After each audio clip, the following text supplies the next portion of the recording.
Hi friends, मैं अजय आप लोगों का आदिशक्ति एकेडमी पे स्वागत करता हूँ। फ्रेंड्स, जैसा हम लोगों का वर्ल्ड ज्योग्राफी के अंतर्गत सौरमंडल कंप्लीट हो चुका है, तो जिन लोगों ने पिछले वीडियो नहीं देखे हैं तो सौरमंडल या ब्रह्मांड का चैप्टर जो है प्लेलिस्ट में जाकर वर्ल्ड ज्योग्राफी के वीडियो देख सकते हैं। तो इस वीडियो में हमारा पृथ्वी की आंतरिक संरचना यानी भू आकृति विज्ञान के संबंधित जितने महत्वपूर्ण टॉपिक्स हैं वो देखेंगे। फ्रेंड्स, ये क्लास जो है हमारी केवल थ्योरेटिकल है। तो फ्रेंड्स, हम लोग स्टार्ट करते हैं अपना चैप्टर पृथ्वी की आंतरिक संरचना। फ्रेंड्स, वीडियो शुरू करने से पहले प्लीज़ एक बार आप लोग please like, subscribe and share कर लें। तो फर्स्ट पॉइंट जो हमारा पृथ्वी की आंतरिक संरचना के बारे में प्राप्त ज्ञान अप्रत्यक्ष प्रमाणों पर आधारित है। वस्तुतः पृथ्वी का निर्माण विभिन्न संगठन वाली चट्टानों के द्वारा हुआ है। स्वेस के अनुसार महादेशों की तलछटी चट्टानों के नीचे चट्टानों की 3 संकेंद्रीय परतें हैं।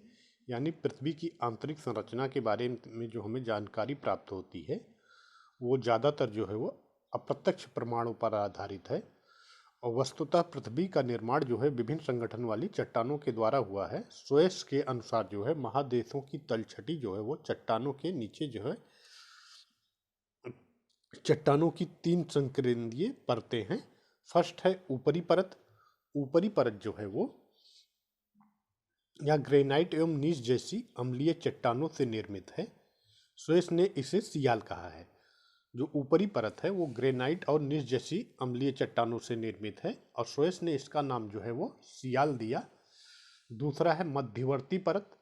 मध्यवर्ती परत जो है बेसाल्ट एवं ग्रेबो जैसी बेसिक चट्टानों से निर्मित है और इसे स्वेस ने सीमा नाम दिया है। तीसरा है क्रोड। क्रोड, इसमें मुख्यतः निकेल एवं लोहे जैसी भारी धातुओं की प्रधानता है। यानी क्रोड में जो है निकेल और लोहे जैसी धातुओं की प्रधानता है। पृथ्वी के चुंबकत्व का कारण ये चट्टानें ही हैं। यानी जो चट्टानें क्रोड में पाई जाती हैं ये पृथ्वी की चुंबकत्व का कारण भी हैं। नेक्स्ट है होम्स ने आंतरिक संरचना की दृष्टि से पृथ्वी को भूपटल एवं अर्धस्तर नामक 2 परतों में विभाजित किया। भूकंपीय तरंगों के अध्ययन के आधार पर हाल के वर्षों में पृथ्वी की आंतरिक संरचना के विषय में कई नवीन जानकारियां प्राप्त हुई हैं। तो फर्स्ट हम लोग देखते हैं भूकंपीय तरंगे किसे कहते हैं। भूकंपीय तरंगे मुख्य रूप से 3 प्रकार की होती हैं जिन्हें PSML तरंगों के नाम से जाना जाता है। यानी भूकंपीय तरंगे जो हैं वो 3 प्रकार की हैं जिन्हें PSML तरंगों के नाम से जाना जाता है। तो सबसे पहले हम लोग पी तरंगे देखते हैं। पी तरंगे या पी वेव्स जो है ये प्राथमिक तरंगे हैं। इनका संचरण ध्वनि तरंगों के समान होता है। यानी पी तरंगों का संचरण जो है वो ध्वनि तरंगों के समान होता है। अर्थात इनमें अणुओं का कंपन तरंगों की दिशा में आगे एवं पीछे की ओर होता है। अतः इन्हें अनुलंब तरंगे या संपीड़न तरंगे भी कहा जाता है। पी तरंगों को अनुलंब तरंगे या संपीड़न तरंगे भी कहा जाता है। ये तरंगे ध्वनि तरंगों के समान ही ठोस, तरल एवं गैसीय माध्यमों से होकर गुजर सकती हैं।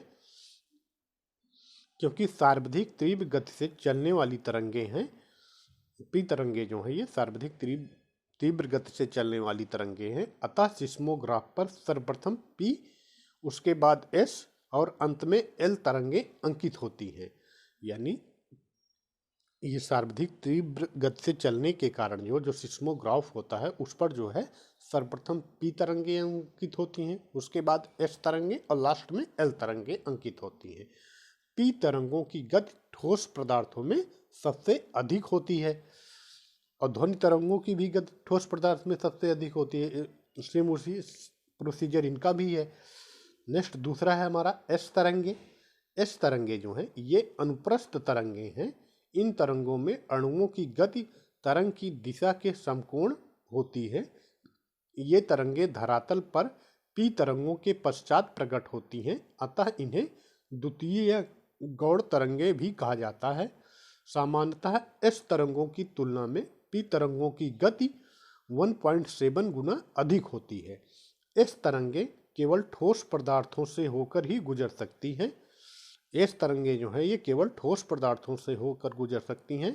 पी एवं एस तरंगों का पृथ्वी के आंतरिक भागों से धरातल तक पहुंचने का मार्ग अवतल होता है। इन तरंगों को शरीर तरंग भी कहा जाता है, यानी बॉडी वेव्स भी पी और एस तरंगों को कहा जाता है। नेक्स्ट है हमारा एल तरंगे। ये तरंगे लंबी अवधि वाली तरंगे हैं। इनका संचरण केवल धरातलीय भाग में ही होता है।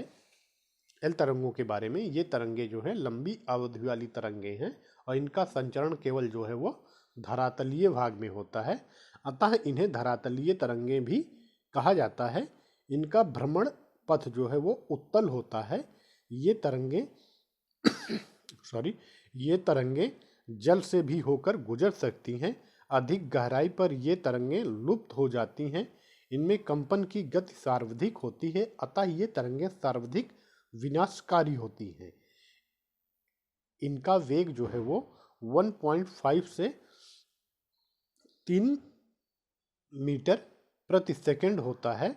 एल तरंगे आड़े तिरछे यानी जिगजैग धक्का देती हैं। नवीनतम अध्ययन में से पी एवं एस तरंगों के कुछ विशेष प्रकारों की जानकारी प्राप्त हुई है।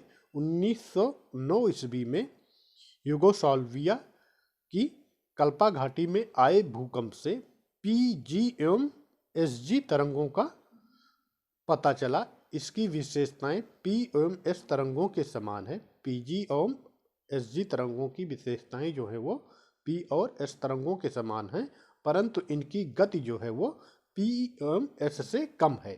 पीजी एवं एसजी तरंगे पृथ्वी की ऊपरी परत से होकर भ्रमण करती हैं। पीजी तरंगे 5.4 किलोमीटर तथा एसजी तरंगे 3.3 किलोमीटर प्रति सेकंड की गति से केवल पृथ्वी की ऊपरी परत में ही संचरण करती हैं। पी एवं एस तरंगों का वेग क्रमशः 8.9 एवं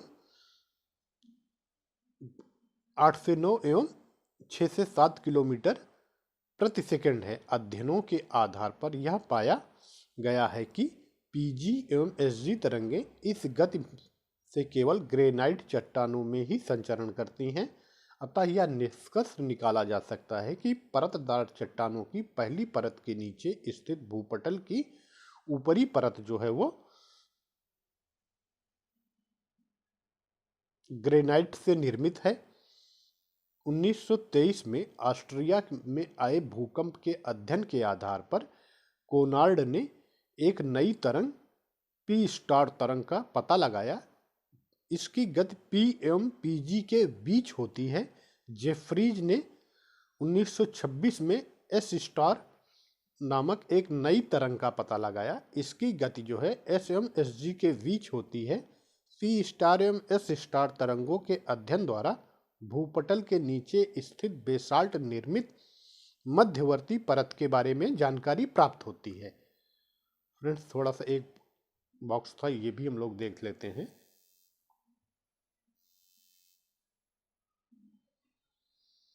पृथ्वी की परतों का विवरण। परत का नाम फर्स्ट जो है स्थल मंडल या बाहरी भाग, जिसे भूपटल के नाम से जाना जाता है। इसकी रासायनिक बनावट जो है वो परतदार एवं ग्रेनाइट चट्टानें,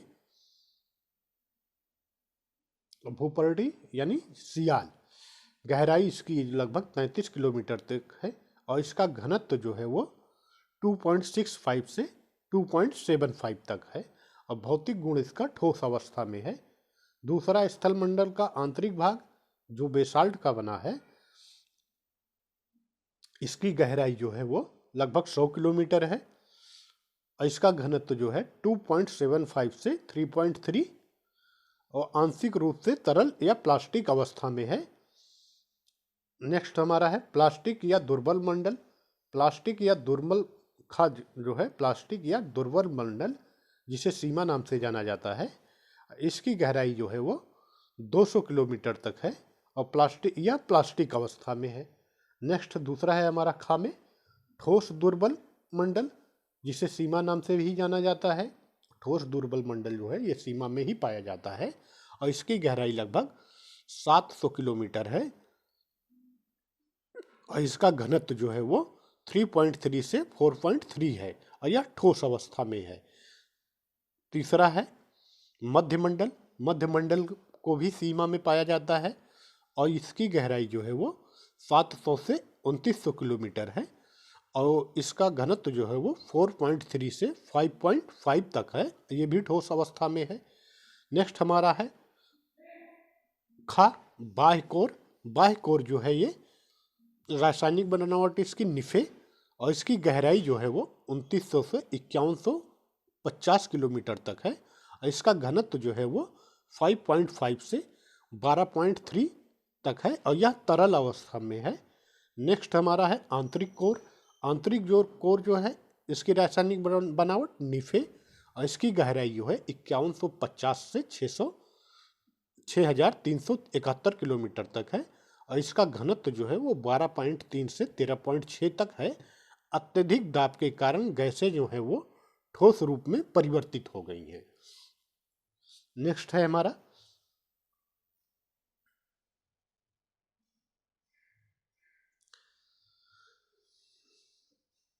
इन तरंगों के अध्ययन के आधार पर पृथ्वी की आंतरिक संरचना के बारे में जो पी, एस और एल तरंगे हैं, इन तरंगों का जब अध्ययन किया गया तो इन तरंगों के आधार पर पृथ्वी के बारे में निम्नलिखित जानकारी प्राप्त हुई है। फर्स्ट जो है वो भूपटल एवं मेंटल के संपर्क क्षेत्र में पी तरंगों का वेग जो है वो 6.9 किलोमीटर प्रति सेकंड से बढ़कर 7.9 से 8.1 किलोमीटर प्रति सेकंड हो जाता है। इस असंबद्धता को मोहो असंबद्धता कहा जाता है। यह सामान्यतः 30 से 35 किलोमीटर की गहराई पर स्थित है। यानी मोहो असंबद्धता जो है वो पृथ्वी से 30 से 35 किलोमीटर की गहराई पर स्थित है भूपार्वती में। नेक्स्ट दूसरा है मेंटल में 100 से 200 किलोमीटर की गहराई पर भूकंपीय तरंगों की गति मंद हो जाती है। इस भाग को निम्न गति का मंडल कहा जाता है। इसे प्लास्टिक दुर्बल मंडल भी कहा जाता है। यह प्लास्टिक एवं अपेक्षाकृत पिघली हुई अवस्था में है।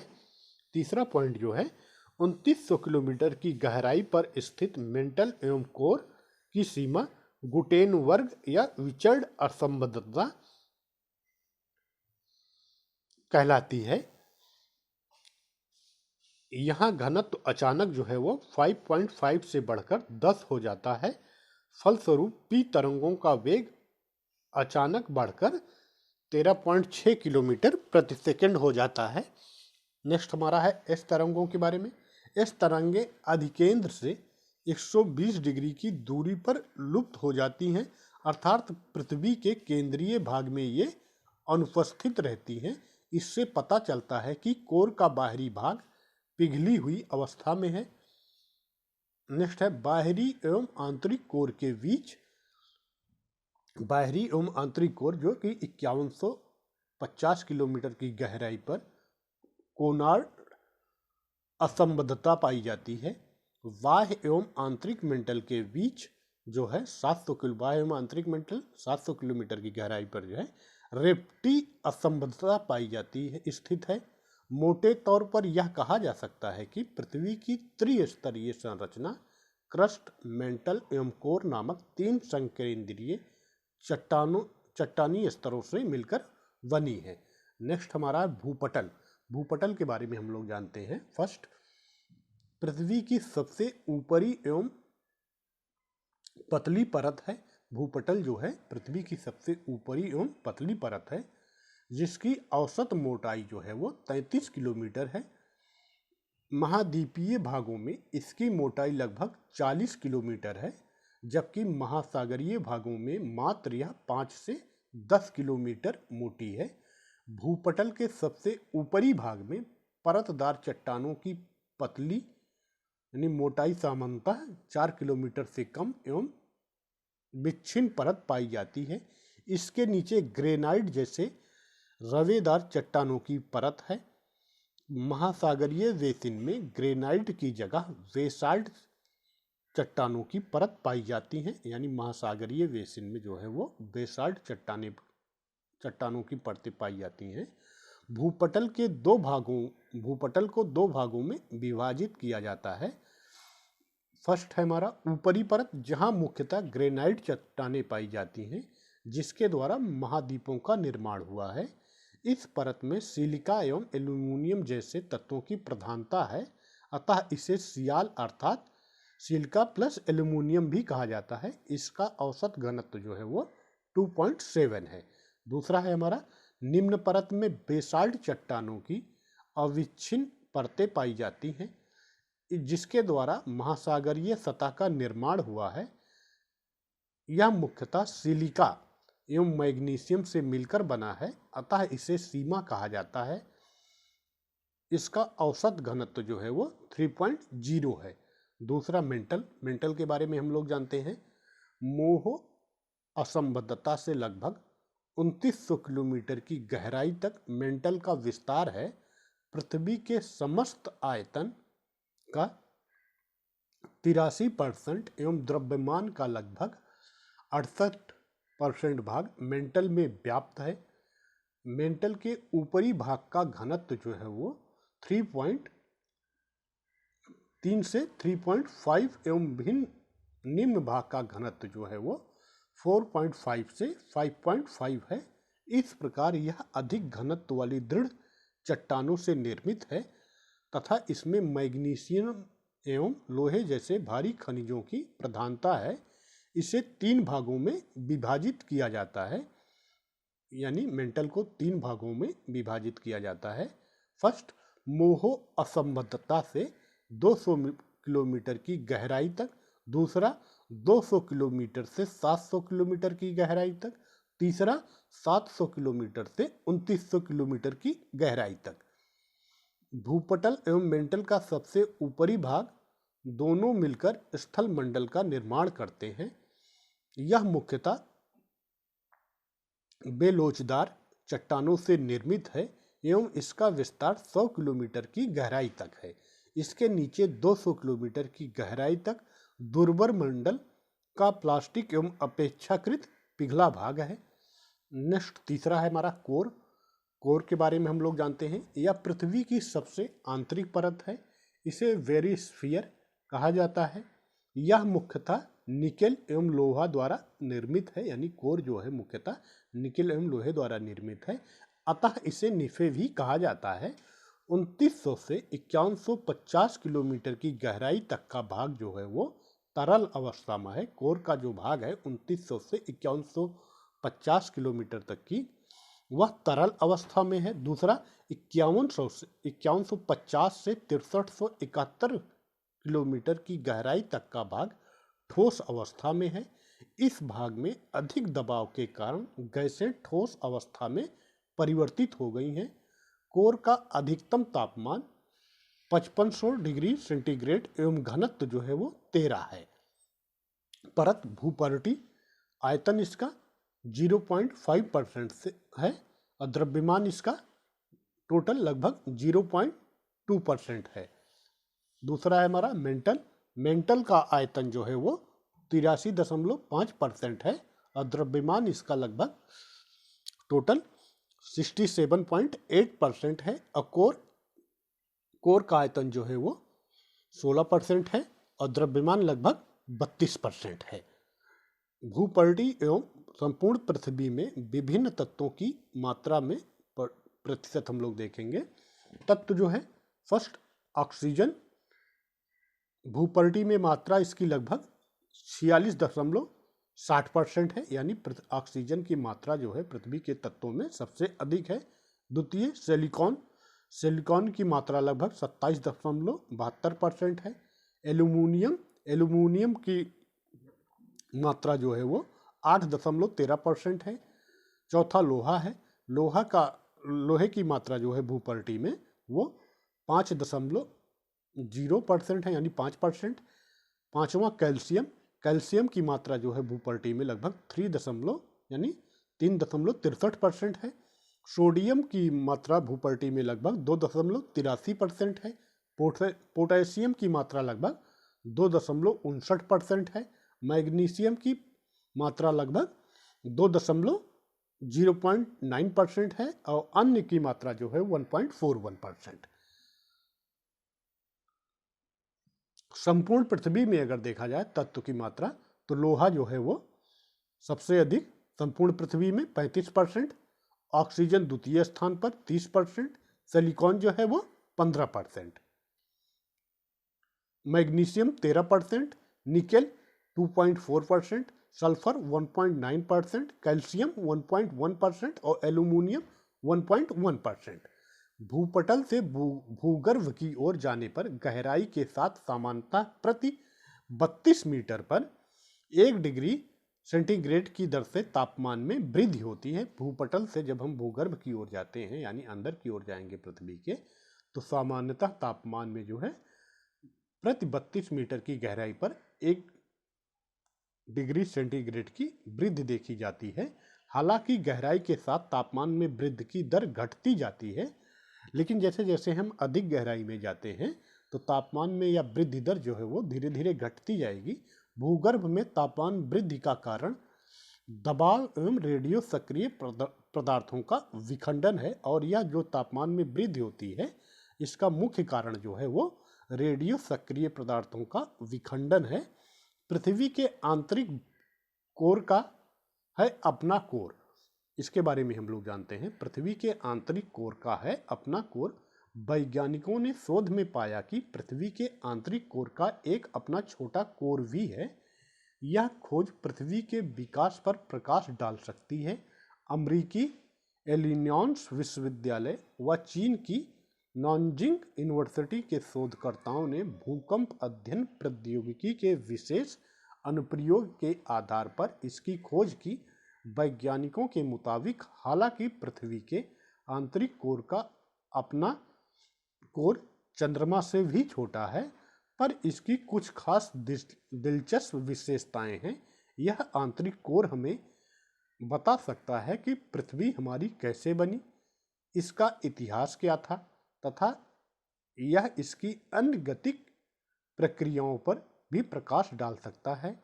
साथ ही पृथ्वी के गहन भीतर क्या घटित हो रहा है उसके बारे में भी हमारी अवधारणाओं को वास्तविक रूप दे सकता है। फर्स्ट पॉइंट, शोधकर्ताओं ने जिस भूकंप अध्ययन प्रौद्योगिकी का इस्तेमाल किया उसने भूकंप के आरंभिक झटकों के आंकड़ों का संग्रहण नहीं किया, वरन भूकंप के पश्चात उत्पन्न तरंगों को संग्रहित किया। भूकंप किसी घंटी पर हथौड़ा मारने के समान है। जिस तरह घंटी पर हथौड़ा मारने के पश्चात आवाज सुनाई देती है, उसी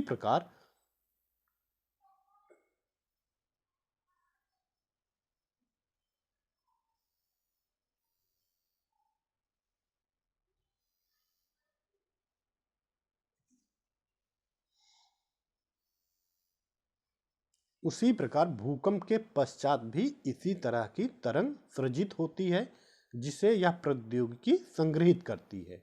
नेक्स्ट पॉइंट है हमारा, खोजे गए पृथ्वी के आंतरिक कोर के कोर का व्यास जो है वो आंतरिक कोर का आधा है। आंतरिक कोर के बाहरी परत का लौह क्रिस्टल जो है वो उत्तर दक्षिण दिशा अभिमुख है, जबकि आंतरिक कोर की बाहरी परत का लौह क्रिस्टल पूर्व दिशा में अभिमुख है। नेक्स्ट पॉइंट, केवल दिशा अभिमुखता के हिसाब से ही नहीं बल्कि आयरल क्रिस्टल आचरण भी अलग करते हैं। इसका मतलब यह है कि आंतरिक कोर अलग तरह के क्रिस्टल का बना होता है। नेक्स्ट पॉइंट है, अब तक यह माना जाता रहा है कि पृथ्वी की आंतरिक संरचना की 3 परतें हैं, भूपर्टी, मेंटल व कोर। पृथ्वी की सबसे ऊपरी परत भूपर्टी एक ठोस परत है, मध्यवर्ती मेंटल जो है अत्यधिक गाढ़ी परत है, और बाह्य कोर तरल तथा आंतरिक कोर ठोस अवस्था में है। तो फ्रेंड्स, ये हमारा पृथ्वी की आंतरिक संरचना के बारे में था। नेक्स्ट अब हम लोग जो देखेंगे चट्टानों के अंतर्गत है। भूपटल का निर्माण जो है वो चट्टानों से हुआ है। चट्टानें मुख्यतः खनिज के संयोग से बनी हैं, अर्थात चट्टानें खनिजों का समुच्चय हैं। पृथ्वी पर लगभग 200 प्रकार के खनिज पाए जाते हैं। इनमें से 24 ऐसे हैं जो मुख्यतः भूपृष्ठ की चट्टानों का निर्माण करते हैं। यानी चट्टानों का निर्माण जो है वो मुख्यतः खनिजों के संयोग से हुआ है। और खनिजों जो खनिज हैं वो लगभग 200 प्रकार के हैं और इन 200 प्रकार के खनिज में 24 ऐसे खनिज हैं जो मुख्यतः भूपृष्ठ की चट्टानों का निर्माण करते हैं। अतः इन्हें चट्टान निर्माणक खनिज कहा जाता है। अतः ये 24 जो खनिज हैं इन्हें चट्टान निर्माणक खनिज भी कहा जाता है। ये खनिज हैं मुख्यतः सिलिकेट, ऑक्साइड एवं कार्बोनेट के रूप में पाए। ये खनिज मुख्यतः जो है सिलिकेट या ऑक्साइड या कार्बोनेट के रूप में पाए जाते हैं। इन चट्टान निर्माणकारी खनिजों में सिलिकेट जो है वो सर्वाधिक महत्वपूर्ण है एवं इसके बाद ऑक्साइड का स्थान आता है। जैव पदार्थों से निर्मित चट्टानों में खनिज नहीं मिलता, जैसे कोयला। चट्टान पत्थर की तरह कड़ी एवं पंख की तरह मुलायम हो सकती है। चट्टान के प्रकार अब हम लोग देखते हैं। निर्माण विधि के आधार पर चट्टानें 3 प्रकार की होती हैं। फर्स्ट है अग्नेय चट्टान। अग्नेय चट्टान का निर्माण जो है वो मैग्मा के ठंडा होकर जमने एवं ठोस होने से होता है। चूंकि सर्वप्रथम इसी चट्टान का निर्माण हुआ, अतः इसे प्राथमिक चट्टान या मूल चट्टान भी कहा जाता है। ये आधारभूत चट्टानें हैं जिनसे परतदार एवं रूपांतरित चट्टानों का निर्माण हुआ। नेक्स्ट पॉइंट है अग्नेय चट्टानों के बारे में। ये चट्टानें रवेदार होती हैं, यानी अग्नेय चट्टानें जो हैं ये रवेदार होती हैं। जब मैग्मा धरातल पर आकर ठंडा होता है तब जो है तीव्र गति से ठंडा होने के कारण चट्टानों के रवे जो है वो बहुत बारीक होते हैं, जैसे बेसाल्ट। इसके विपरीत जब मैग्मा धरातल के नीचे ठंडा होता है तब धीरे धीरे जमने के कारण रवे जो है वो बड़े बड़े होते हैं, जैसे ग्रेनाइट। नेक्स्ट है ये चट्टानें यानी अग्नेय चट्टानें तुलनात्मक रूप से कठोर होती हैं। इनमें जल काफी कठिनाई से जोड़ों के सहारे ही अंदर प्रविष्ट हो पाता है। नेक्स्ट पॉइंट, इसमें परतों का अभाव होता है, यानी अग्नेय चट्टानों में परतों का अभाव नहीं पाया जाता, परंतु जोड़ जो है वो पाए जाते हैं। अग्नेय चट्टानों में जीवों के अवशेष का अभाव होता है, यानी अग्नेय चट्टानों में जीवाश्म भी नहीं पाए जाते। Granite, rhyolite, basalt, pegmatite, syenite, diorite, andesite, ग्रेबो, डेलेराइट, पेरिडोटाइट आदि जो है अग्नेय चट्टान के उदाहरण हैं। ज्वालामुखी चट्टानों में रवों का विकास नहीं होने पर उनका गठन जो है वो कांच की तरह होता है, जैसे ऑब्सिडियन। उत्पत्ति स्थान की भिन्नता के आधार पर अग्नेय चट्टानों को 2 वर्गों में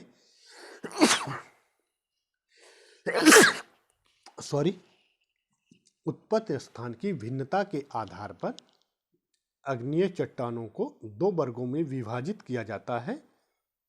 फर्स्ट, बहिर्भेदी अग्नेय चट्टान और दूसरा अंतर्भेदी अग्नेय चट्टान। यानी पताली चट्टान और मध्यवर्ती चट्टान। पताली चट्टानें वे हैं जो पृथ्वी की गहराई में अपेक्षाकृत बड़े परिमाण में ठंडी होकर जमी हैं। इनके रवे जो हैं वो बड़े होते हैं, जैसे ग्रेनाइट। मध्यवर्ती चट्टानें वे चट्टानें हैं जो ऊपर आने की प्रक्रिया में बीच में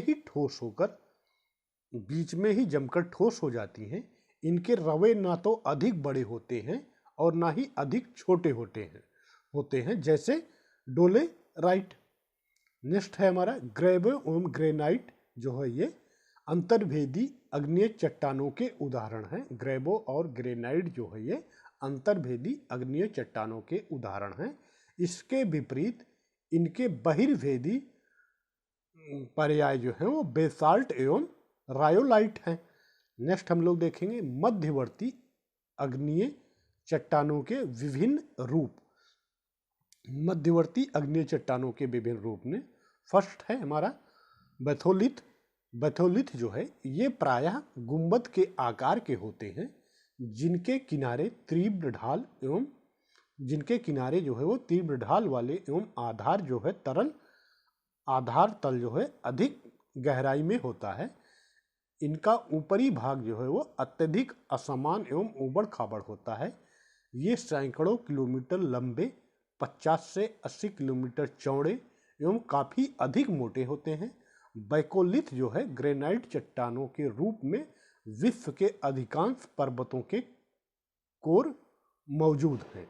विश्व के अधिकांश पर्वतों के कोर जो है वो बैकोलिथ चट्टानों से ही बने हैं। दूसरा है हमारा लैकोलिथ। पृथ्वी के धरातल के निकट परतदार चट्टानों के बीच गुंबददार संरचना में मैग्मा के जमने के कारण इनका निर्माण होता है। तीसरा फैकोलिथ। फैकोलिथ के बारे में हम लोग जानते हैं, जब मैग्मा का निक्षेप जो है वो तरंगों के रूप में होता है तो इसे फैकोलिथ कहा जाता है। मोड़ों की अपनत एवं अभिनत में लावा के जमाव के फलस्वरूप इस संरचना का विकास होता है। तो फ्रेंड्स ये जो है हम लोग देख सकते हैं लावा प्रवाह, लैकोलिथ चट्टानों का, ज्वालामुखी, डाइक, सिल, लेपोलिथ और ये जो है बैथोलिथ। लेपोलिथ जो है लेपोलिथ जब लावा का जमाव जो है धरातल के नीचे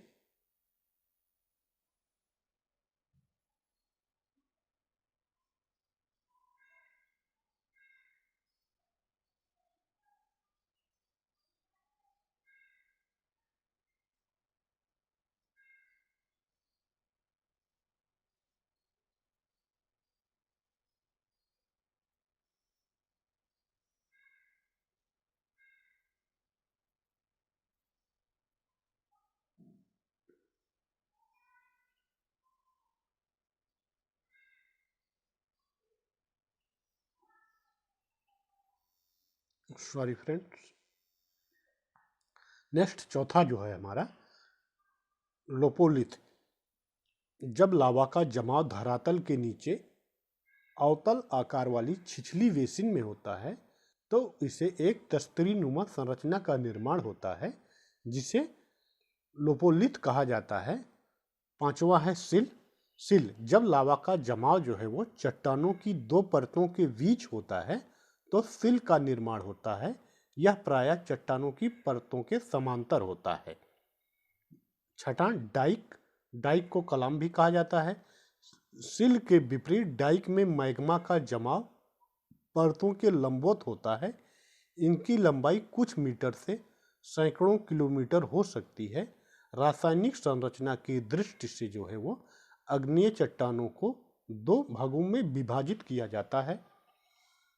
फर्स्ट अम्लीय चट्टानें। इनमें सिलिकॉन की मात्रा अधिक होती है और इसका रंग जो है वो हल्का होता है। ये चट्टानें अपेक्षाकृत हल्की होती हैं, जैसे ग्रेनाइट। दूसरा है क्षारीय चट्टानें। इसमें सिलिका की मात्रा कम होती है। इसमें फेरोमैग्नीशियम की प्रधानता होती है। लोहे की अधिकता के कारण इन चट्टानों का रंग जो है वो गहरा होता है। इनका घनत्व भी अधिक होता है, जैसे ग्रेबो, बेसाल्ट और रायोलाइट आदि। पूर्व की चट्टानों के ऊपर स्थित बेसाल्ट चट्टानें टोपी के समान दिखाई पड़ता है। पूर्व की चट्टानों को ऊपर स्थित बेसाल्ट चट्टान जो है टोपी के समान दिखाई पड़ता है। इस प्रकार की स्थलाकृति को मेसा कहा जाता है। अपर्दन के कारण मेसा का अधिकांश भाग कट जाता है एवं उसका आकार छोटा होने लगता है। अत्यंत छोटे आकार वाली मेसा को बुटी कहा जाता है। धरातल के नीचे परतदार चट्टानों के बीच स्थित लावा गुंबद जैसे लेकोलिथ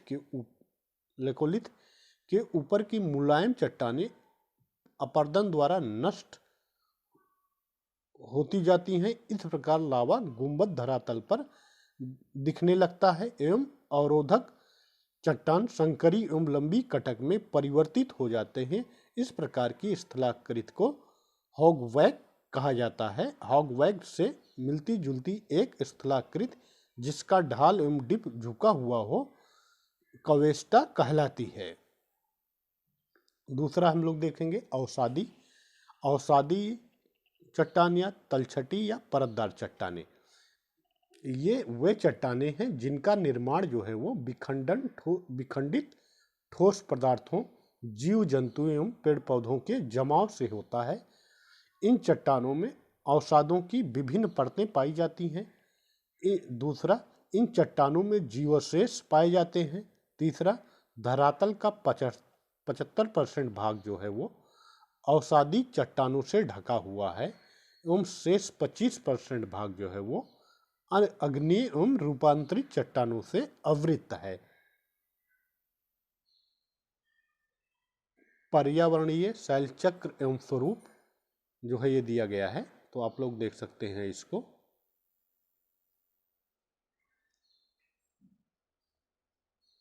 ये हमारा पर्यावरणीय शैल चक्र का स्वरूप है।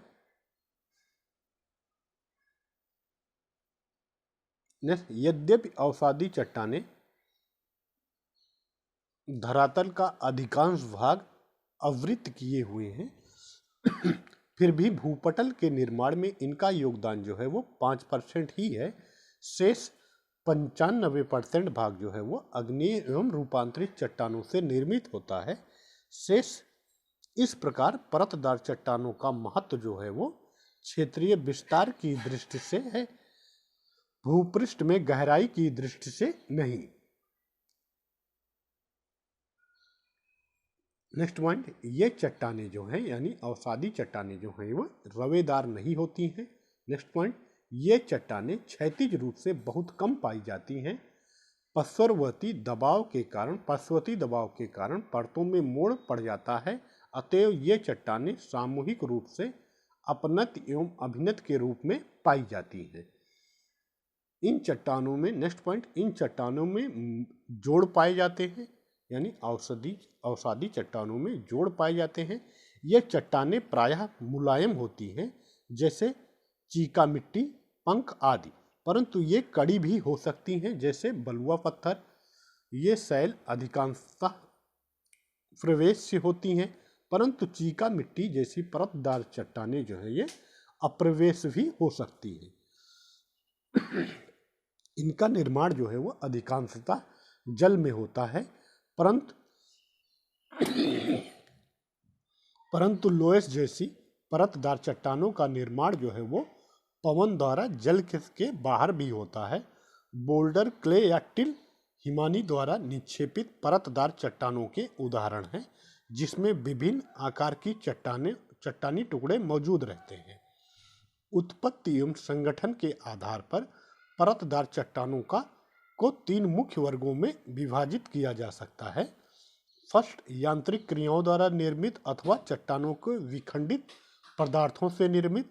फर्स्ट, पवन द्वारा निर्मित चट्टान जैसे लोयस, हिमानी द्वारा निर्मित जैसे बोल्डर या मले, और तीसरा, जल द्वारा निर्मित जैसे बलुआ पत्थर, गोलसम, चीका मिट्टी, सेल आदि। सिल्ट एवं क्ले के संगठित होने से सेल का निर्माण होता है। दूसरा, जैविक तत्वों द्वारा जो चट्टानें निर्मित होती हैं, अवसादी चट्टानें जीव जंतुओं द्वारा निर्मित जैसे चूना पत्थर और खड़िया।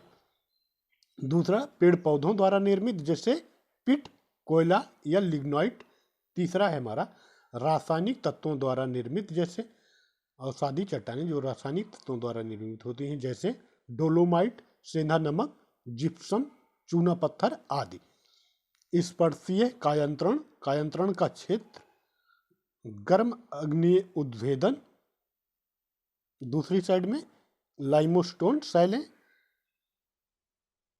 संगमरमर और स्लेट। स्पर्शीय कायंत्रण से जो होता है, क्षेत्रीय कायंत्रण से ये फिगर दिया हुआ है, आप देख सकते हैं इसको। नेक्स्ट, तीसरा हम लोग देखेंगे रूपांतरित एवं कायांतरित चट्टानें।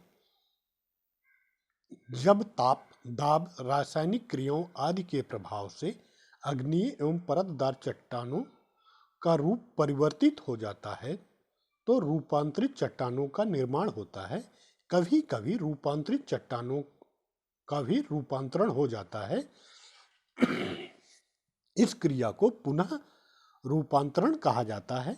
रूपांतरण के फलस्वरूप चट्टानों की मूलभूत विशेषताएं जैसे घनत्व, रंग, कठोरता, बनावट, खनिजों का संगठन आदि आंशिक या पूर्ण रूप से परिवर्तित हो जाता है। रूपांतरण मुख्य रूप से दो प्रकार का होता है। जो चट्टानों का रूपांतरण होता है ये मुख्य रूप से दो प्रकार से होता है। नंबर 1, तापीय एवं संस्पर्शीय रूपांतरण। इस प्रकार के रूपांतरण में ताप प्रमुख कारण होता है। उदाहरण के लिए जब ज्वालामुखी क्रिया के फलस्वरूप तप्त मैग्मा बाहर निकलता है तो मैग्मा के संपर्क क्षेत्र की चट्टानें रूपांतरित हो जाती हैं। इस प्रकार के रूपांतरण के कारण चूना पत्थर संगमरमर में परिवर्तित हो जाता है। दूसरा जो है क्षेत्रीय एवं गतिक रूपांतरण। इस प्रकार के रूपांतरण में दबाव का प्रभाव महत्वपूर्ण होता है एवं ताप का प्रभाव गौण होता है। इस प्रकार के रूपांतरण की क्रिया एक विस्तृत क्षेत्र में घटित होती है।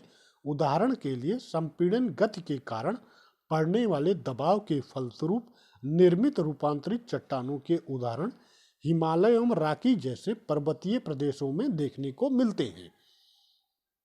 नेक्स्ट चैप्टर जो हमारा है वो भू संतुलन। तो फ्रेंड्स, भू संतुलन के बारे में हम लोग जानते हैं। भू संतुलन शब्द का प्रयोग सर्वप्रथम अमेरिकी भूवैज्ञानिक डाल्टन द्वारा वर्ष 1889 में किया गया। इस शब्द का प्रयोग उस दशा के लिए किया गया जिसके अनुसार भूपटल के विभिन्न खंड जैसे महाद्वीप, पर्वत, पठार, मैदान, सागर की तली आदि अलग अलग ऊंचाई रखते हुए भी घूमती हुई पृथ्वी पर संतुलित रूप में स्थित है। एरी का सिद्धांत जो है, एरी का मानना है कि सियाल सीमा के ऊपर तैर रहा है। इसके अनुसार विभिन्न स्तंभों का घनत्व जो है वो बराबर है एवं इसकी गहराई अलग अलग है। एरी के अनुसार विभिन्न स्थलखंडों की तुलना पानी में तैरते हुए लकड़ी के टुकड़ों या बर्फ के टुकड़ों से की गई। चट्टानों का परिवर्तित रूप। चट्टानों का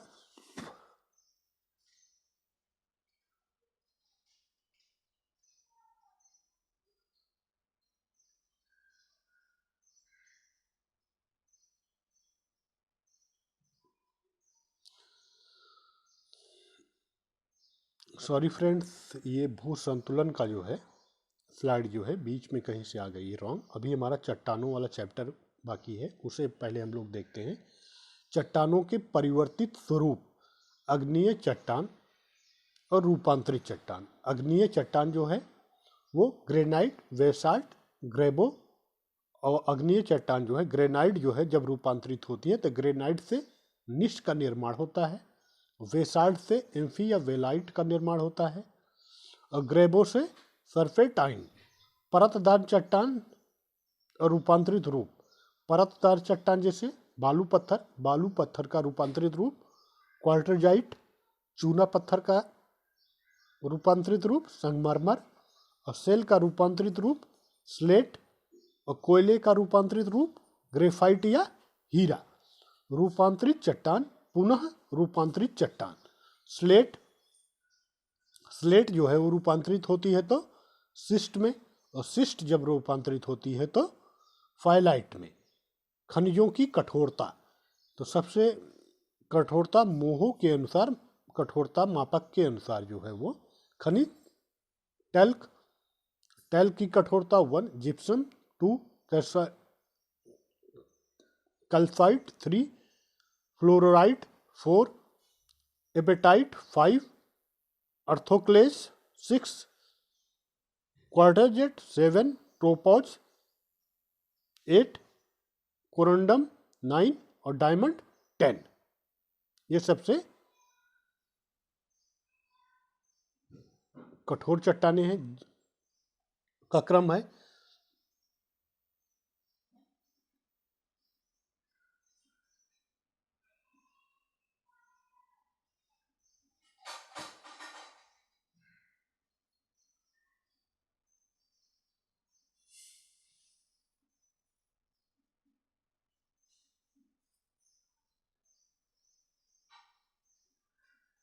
एरी का सिद्धांत हम लोग देखते हैं।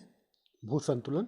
भूसंतुलन शब्द का प्रयोग सर्वप्रथम अमेरिकी भूवैज्ञानिक डटन द्वारा वर्ष 1879 में किया गया। इस शब्द का प्रयोग उस दशा के लिए किया गया जिसके अनुसार भूपटल के विभिन्न खंड जैसे महाद्वीप, पर्वत, पठार, मैदान, सागर की तली आदि अलग अलग ऊंचाई रखते हुए भी घूमती हुई पृथ्वी पर संतुलित रूप से स्थित है। एरी का सिद्धांत अब हम लोग देखते हैं। एरी का मानना है कि सियाल सीमा के ऊपर तैर रहा है और इनके अनुसार विभिन्न स्तंभों का घनत्व जो है वो बराबर है एवं इनकी गहराई अलग अलग है। एरी के अनुसार विभिन्न स्थल खंडों की तुलना जो है पानी में तैरती हुई लकड़ी के टुकड़ों या बर्फ के टुकड़ों से की जा सकती है। अधिक ऊंचे उठे भाग अधिक गहराई तक प्रविष्ट होते हैं, जबकि कम ऊंचे भाग आद्य स्तर में कम गहराई तक प्रविष्ट होते हैं। अतः एरी का मानना है कि पर्वतों की जड़ें जो हैं वो जड़ें होती हैं और होम्स ने एरी के जड़ संकल्पना का समर्थन किया। जॉली ने भी एरी के मत का समर्थन किया। नेक्स्ट है प्राट का सिद्धांत। प्राट के अनुसार जो है पहाड़ों की चट्टानों का घनत्व जो है पठारों से कम, पठारों का मैदानों से कम तथा मैदानों की चट्टानों का घनत्व समुद्र की तली की चट्टानों से कम, अर्थात ऊंचाई एवं घनत्व में विपरीत संबंध है।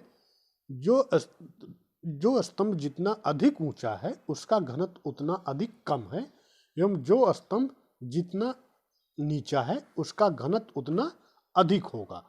प्राट के अनुसार इस प्रकार के विभिन्न स्तंभों का भार जो है संतुलन रेखा पर बराबर होगा। इस प्रकार प्राट ने प्लवन के नियम में नहीं बल्कि क्षतिपूर्ति तल नियम में विश्वास करते हैं। हाइफर्ड एवं बेवी ने प्राट के मत का समर्थन किया है। एरी का सिद्धांत प्लवन सिद्धांत कहलाता है। प्राट एवं एरी के मतों में मुख्य अंतर यह है कि जहां एरी के अनुसार विभिन्न स्तंभों का घनत्व बराबर होता है एवं उनकी गहराई में अंतर होता है, वहीं प्राट के अनुसार गहराई समान रहती है परंतु घनत्व में अंतर होता है।